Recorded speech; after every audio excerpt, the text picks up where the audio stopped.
Good afternoon. Welcome to the Midday Mull for Tuesday, the 6th of January. With Robert Murray McShane, we're reading through Acts, today, chapter 6, which begins, in those days, when the number of disciples was increasing. The Hellenistic Jews among them complained against the Hebraic Jews because their widows were being overlooked in the daily distribution of food. In reading that, I thought, one might have been tempted, and so often we are, to think that in the first century, with the apostles, with those disciples of Jesus who he'd appointed, with people like Peter and James and John and Bartholomew and the others leading the church, things must have been absolutely wonderful. And it turns out, as you read this, the actual history, it was good, but not that good. They had problems like we do. And as I read that, I thought, here's a church that's doing the right thing. They're taking care of the widows and having a daily distribution of food, but there are holes in the system.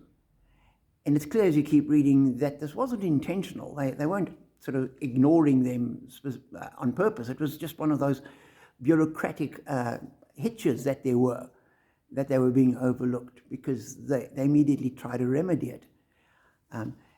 And so as we go through our lives, and church today, confronting all sorts of problems and hiccups and shortcomings and failures, it's been like that all along.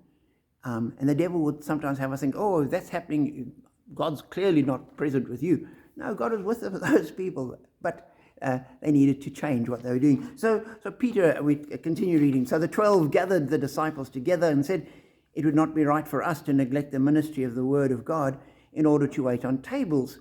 Brothers and sisters, choose 7 men from among you who are known to be full of the Spirit and wisdom.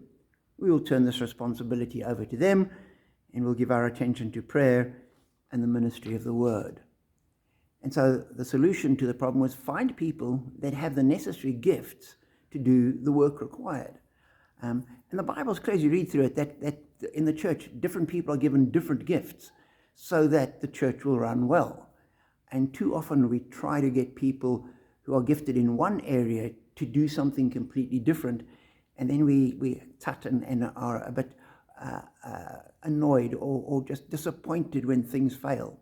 Of course they will fail. That's not what that person should be doing.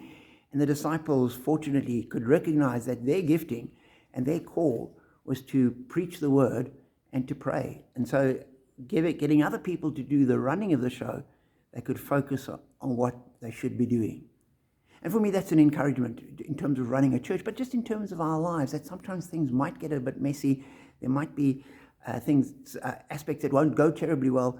It's not because God isn't there, just because that's how life is. And as we look to God, look at his word, we can often find a way through it that will deliver what is necessary and at the same time glorify God. So be encouraged going into this year to know that in the midst of the complexities, God is still with us and we are blessed.